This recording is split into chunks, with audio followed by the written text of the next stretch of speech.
दोस्तों, गंगा नदी को भारत की सबसे पवित्र नदी माना जाता है। इसे पवित्रता और शुद्धता का प्रतीक माना जाता है। हिंदू धर्म में मान्यता है कि गंगा में स्नान करने से सारे पाप धुल जाते हैं और मनुष्य को मोक्ष की प्राप्ति होती है। गंगा नदी का जल गंगा जल के नाम से जाना जाता है, जो अनेक तरह के गुणों से युक्त होता है। माना जाता है कि गंगा का जन्म भगवान विष्णु के पैरों से हुआ था। साथ ही ये शिव जी की जटाओं में निवास करती हैं। गंगा स्नान, पूजन और दर्शन करने से पापों का नाश होता है, व्याधियों से मुक्ति होती है। जो तीर्थ गंगा किनारे बसे हुए हैं वे अन्य की तुलना में ज्यादा पवित्र माने जाते हैं, क्योंकि दोस्तों इस नदी में बहुत से देवी देवता विराजमान हैं।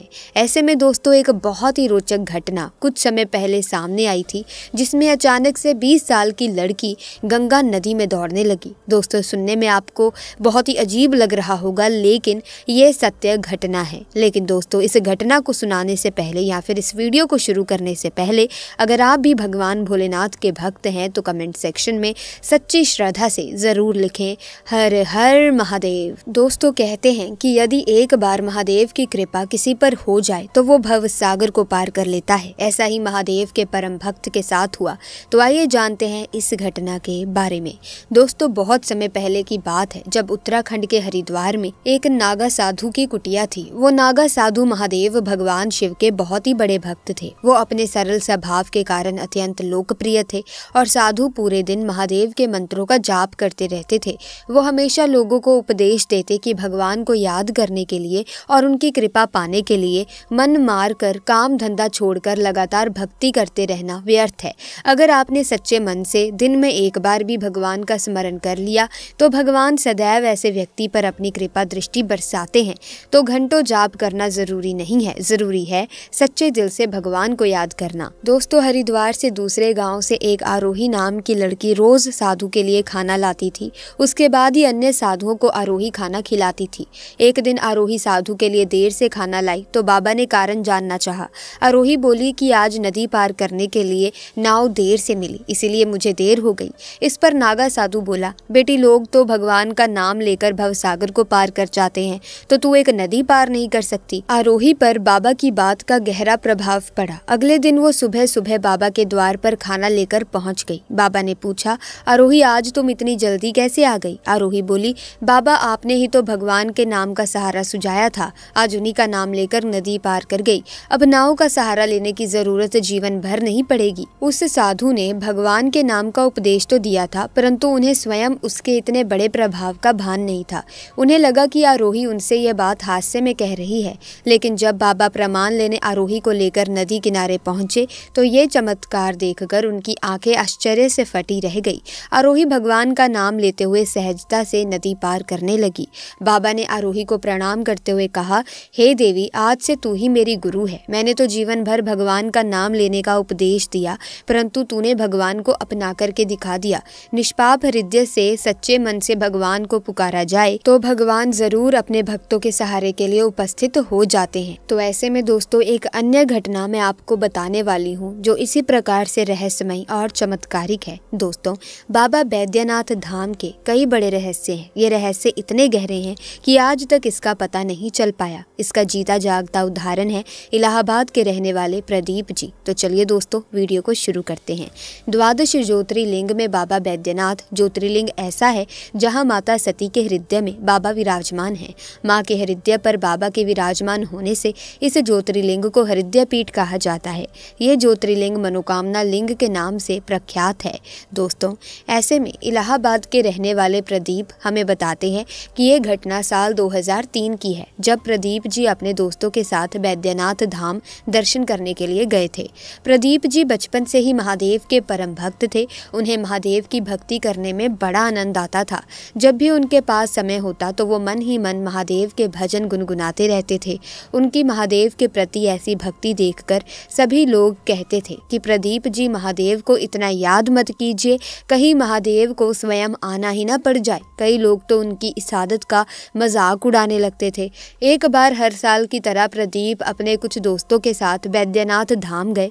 दोस्तों आप जानते ही होंगे कि बैद्यनाथ धाम यानी कि बैद्यनाथ धाम मंदिर के पास शिव गंगा झील है, जहां भक्तगण बड़ी भक्ति भाव के साथ स्नान करते हैं। प्रदीप जी भी दोस्तों के साथ वहां स्नान करने पहुंचे। यहाँ पर कई हजार हजारों की संख्या में लोग हर रोज एकत्रित होते हैं। उस दिन भी ऐसा ही नज़ारा था। हजारों की भीड़ वहां स्नान करने आई थी। ऐसे में मौसम का मिजाज बिगड़ गया और जोरों की बारिश होने लगी, लेकिन भक्तों का उत्साह कम नहीं हुआ।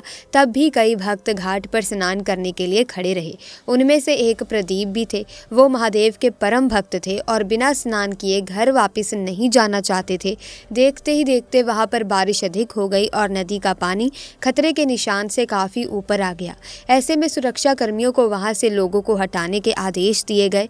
ये बात प्रदीप जी ने सुनी तो उन्होंने मन में ठान लिया, चाहे कुछ भी हो जाए, यहाँ से बिना स्नान किए नहीं जाएंगे। इसके बाद जैसे ही सुरक्षा कर्मी लोगों को हटाने लगे तो प्रदीप तेजी से झील में कूद गए और डुबकियां लगाने लगे। तो तभी अचानक से झील का बहाव और भी ज्यादा बढ़ गया और प्रदीप जी का संतुलन गड़बड़ा गया और वो झील के साथ बहते हुए कुछ दूर तक चले गए। उनको बहते देख लोगों के बीच अफरा तफरी मच गई और लोग चिल्लाने लगे। वहीं प्रदीप जी भी झील के उस तूफान को देखकर काफी घबरा गए और मन ही मन महादेव से विनती करने लगे कि हे महादेव, मुझे बचा लो। और मन ही मन हर हर महादेव, जय महादेव कहते हुए प्रदीप खुद को संभाल रहे थे।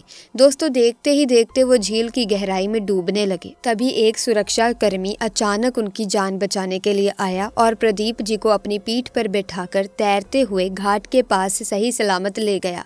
जैसे ही प्रदीप को उसने किनारे पर छोड़ा तो कई सुरक्षा कर्मी और अन्य लोग वहां आ गए। फिर वहां मौजूद लोगों ने पूछा कि आपको किसने बचाया है। जैसे ही प्रदीप जी ने उस सुरक्षा कर्मी का धन्यवाद करने के लिए उसकी तरफ देखा तो वहां कोई नहीं था। उसने वहां मौजूद अन्य सुरक्षा कर्मियों से पूछा कि आपकी टीम में से एक व्यक्ति ने मेरी जान बचाई है, कृपया आप मुझे उनसे मिलवा दीजिए। सब सुरक्षा कर्मियों के इंचार्ज ने कहा कि हमारी टीम में से कोई भी नदी के अंदर नहीं कूदा। हम लोग तो घाट से ऊपर ही सबको दूर सुरक्षित स्थान पर पहुंचा रहे थे। आपको जरूर गलत फहमी हुई है। पुलिस वालों की बात सुनकर प्रदीप जी हैरान हो गए और सोचने लगे कि आखिर वो कौन था जिसने मुझे झील की खतरनाक लहरों से बचाया है। प्रदीप जी इसी बात को सोचते सोचते एक साधु के पास बैठ गए।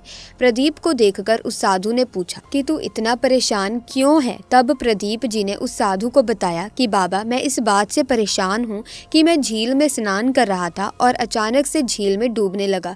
मेरी बेहोश होने वाली हालत थी। तभी वहाँ पर एक पुलिसकर्मी आता है और मुझे झील के किनारे छोड़कर गायब हो जाता है।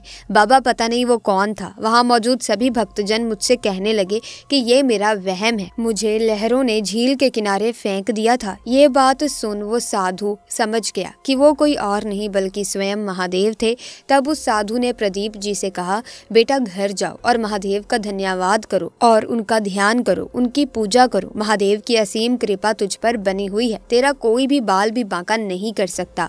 साधु की ऐसी बातें सुनकर प्रदीप जी अपने घर पहुंचे और महादेव का दिल से धन्यवाद किया और गरीबों को जरूरत की चीजें दान की। तो दोस्तों, आपको ये घटना कैसी लगी? अगर आपको ये घटना और ये वीडियो अच्छी लगी तो कमेंट सेक्शन में हर हर महादेव जरूर लिखना। साथ ही वीडियो को लाइक करें, शेयर करें, चैनल को सब्सक्राइब करके बेल आइकन को प्रेस कीजिए ताकि इसी तरह की वीडियोस की अपडेट आपको मिलती रहे। आपका बहुत बहुत धन्यवाद।